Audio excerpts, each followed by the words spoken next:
Jadi sebelum memulai pembelajaran ini, mari kita berdoa di dalam hati. Berdoa dimulai.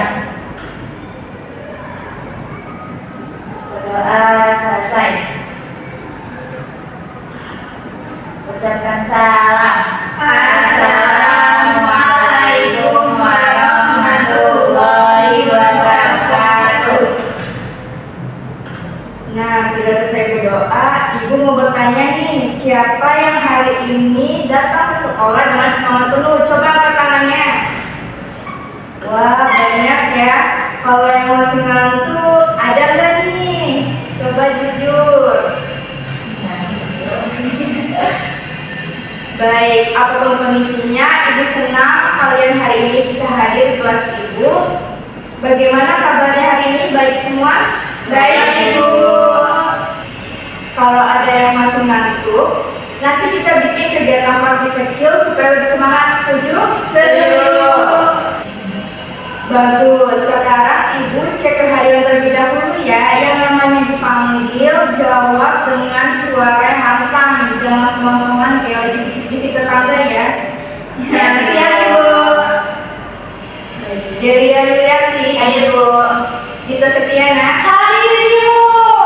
Nadia Aulia Budiman, hadir Bu. Bagus, hari ini lengkap dan semangat semua ya. Ya. Baik, sebelum masuk ke materi, Ibu punya satu permainan nih yang bisa bikin kalian tambah fokus dan tambah semangat. Nama permainannya adalah tebak urutanku. Jadi cara mainnya, Ibu akan menyebutkan beberapa langkah kegiatan dengan urutan yang tidak benar dan kalian bertugas untuk mengurutkannya dengan benar. Siap? Siap. Baik. Yang pertama, nyalakan kompor. Yang kedua, makan mie dengan lahap. Yang ketiga, masukkan mie ke air mendidih. Yang keempat, rebus air sampai mendidih. Yang kelima, angkat mie, tiriskan dan tambahkan bumbu. Kira-kira cara membuat mie instan yang benar benarnya bagaimana? Bu. Oke, kita boleh dijawab? Jawab di sini, Bu. Ya, duduk aja. Oke, jadi pertama itu kupas bungkusnya, terus masak mie-nya, pakai air mendidih, terus kalau misalnya udah matang, ditiriskan, terus dituangkan, terus itu tuang bumbunya dan aduk, terus itu makan. Betul banget, tepuk tangan bisa. Nah, yang tadi Ibu contohkan itu merupakan teks prosedur di mana itu akan menjadi materi yang akan kita pelajari hari ini. Keren kan? Keren banget. Baik, sebelum masuk ke materi intinya, Ibu mau bertanya nih, minggu kemarin kita belajar tentang apa sih? Teks deskripsi, Bu. Nah, siapa yang ingat teks deskripsi itu teks yang seperti apa?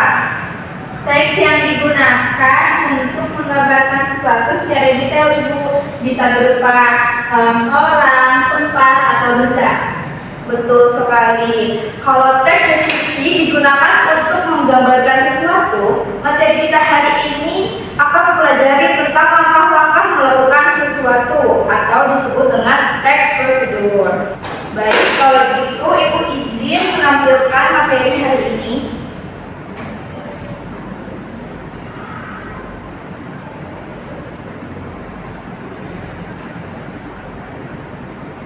Nah, jadi hari ini kita akan belajar tentang teks prosedur. Nah, sebelum itu Ibu ingin kalian membaca contoh teks prosedur, yaitu tata cara mengikat gigi ini terlebih dahulu ya. Ibu kasih waktu 2 menit.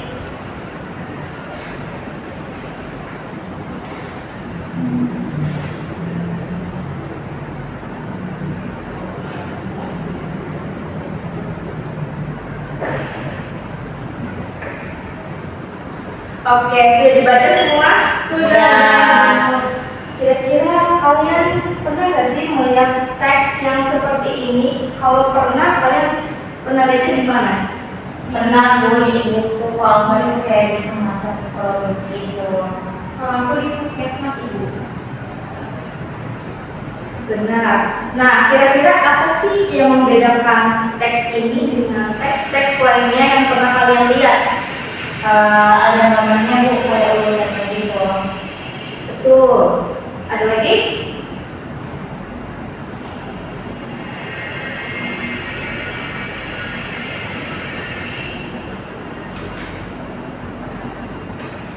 Iya, kayak ada masih perintah-perintah gitu Bu, tidak urutan. Benar banget, berarti kalian sudah jeli ya. Jadi di teks ini ada urutan langkah-langkah dan juga kata perintah. Nah, kira-kira tujuan dari teks ini tuh apa sih? Ada yang tahu? Aku Bu. Jadi teks ini tuh buat ngajarin cara strategi yang baik dan benar Ibu. Tepat sekali. Jadi teks ini bukan untuk sekedar bercerita atau menggambarkan sesuatu, tetapi untuk mengarahkan kita melakukan sesuatu secara tepat sesuai urutan. Oke, baik. Nah, seperti yang sudah dijelaskan tadi ya, pengertian teks prosedur itu adalah teks yang berisi langkah-langkah untuk menyelesaikan sesuatu kegiatan. Fungsinya sebagai panduan, kayak tutorial, resep masak, atau petunjuk penggunaan alat. Simpelnya, kalau teks deskripsi menjawab, ini seperti apa? Sedangkan teks prosedur menjawab, ini caranya bagaimana? Paham? Paham Bu.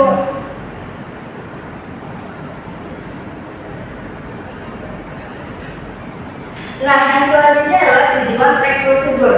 Di sini tujuan teks prosedur ada dua. Yang pertama, memberikan petunjuk bagi pembacanya tentang langkah-langkah secara urut dalam melakukan aktivitas atau menyelesaikan sesuatu. Yang kedua adalah memudahkan pembaca untuk mengetahui cara yang benar dalam melakukan sesuatu dan memberikan petunjuk jelas agar mendapatkan hasil maksimal. Coba dari contoh tadi, kita balik urutannya. Kalau kita kumur terlebih dahulu, baru menggosok gigi dengan pasta, apa yang bakal terjadi? Aneh Bu, gak bersih giginya. Benar, makanya urutan di dalam teks prosedur itu sangat penting.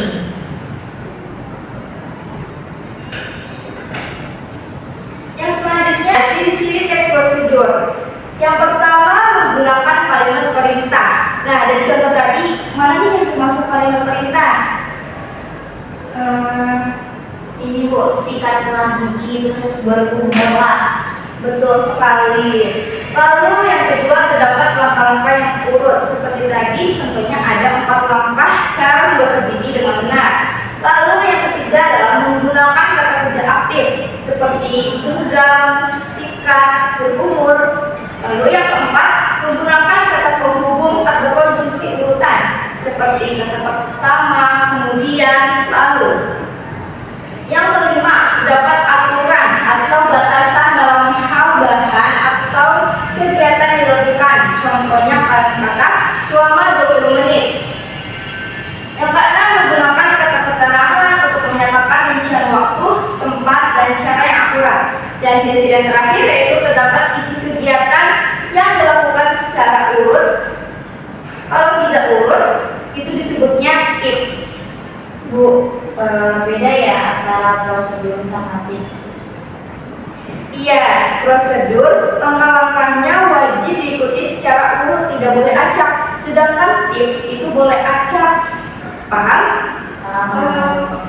Baik, kita lanjut.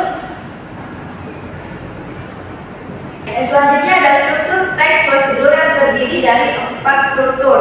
Yang pertama ada tujuan, yaitu berupa pengantar kegiatan yang mau dilakukan. Seperti pada contoh tadi, tujuannya itu tata cara mengikat gigi dengan benar. Lalu yang kedua itu ada material, bisa berupa bahan, alat, atau cara. Yang ketiga adalah langkah-langkah. Ini merupakan bagian inti. Urutannya harus jelas, tidak boleh mengacak.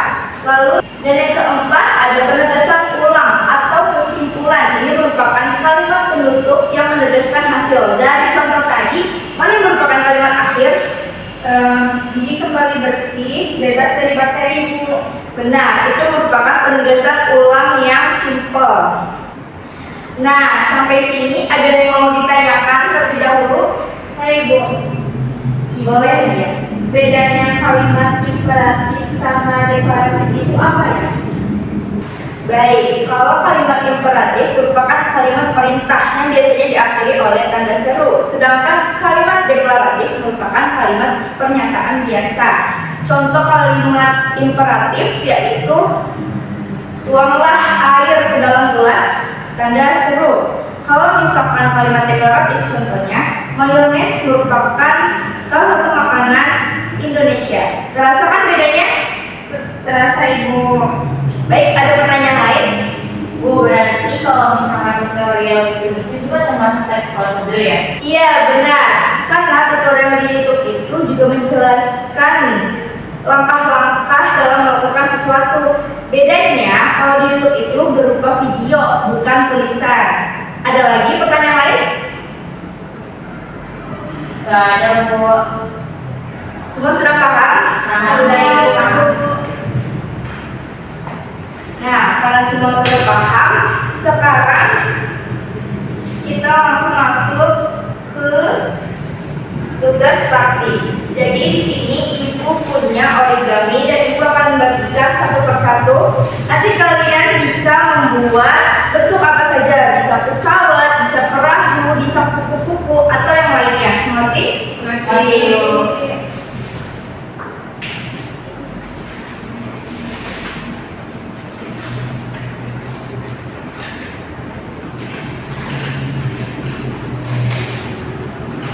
Nah, Ibu kasih waktu 10 menit.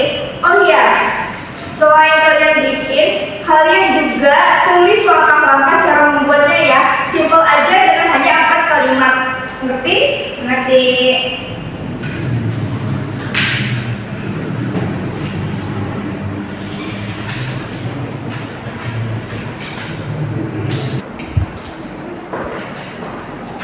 Loh, kamu buat apa? Kapal dulu langkah-langkahnya juga sudah saya tulis. Sudah pakai kata penghubung. Pakai dulu saya. Jangan sampai ketinggalan ya. Ya ini. Oke, waktunya sudah habis. Ada yang mau maju ke depan untuk menjelaskan hasil kerjaannya? Ayo, boleh. Cordelia silakan maju. Nah, jadi teman-teman, aku tuh tadi buat pesawat. Cuma aku balikin lagi, jadi biar kalian bisa ngikutin gitu loh. Nah, origami itu kan ada 4 sisi ya. Jadi yang pertama itu dua sisi ini tuh jadi segitiga kayak gini. Nah terus setelah dari segitiga lipat ke bawah kayak gitu. Nah terus gimana supaya jadi bentuknya? Ujung yang sebelah kanan sama kiri itu ditekuk ke tengah, tapi jangan sampai jadi sudut lancip di atasnya. Jadi cukup kayak gini aja. Setelah itu karena di bawahnya ada sisa, kalian tinggal tekuk ke dalamnya. Terus kalian lipat jadi kayak gini, kayak gitu. Nah posisinya jadi kayak gini. Terus kalau udah kayak gini, kalian lipat ujungnya sama ujungnya.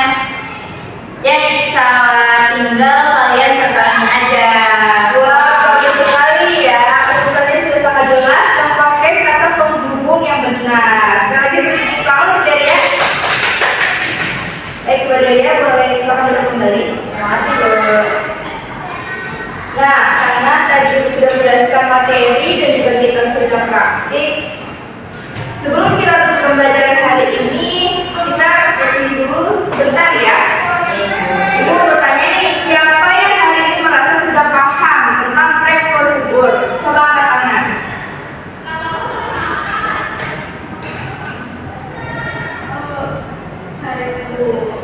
Bagus.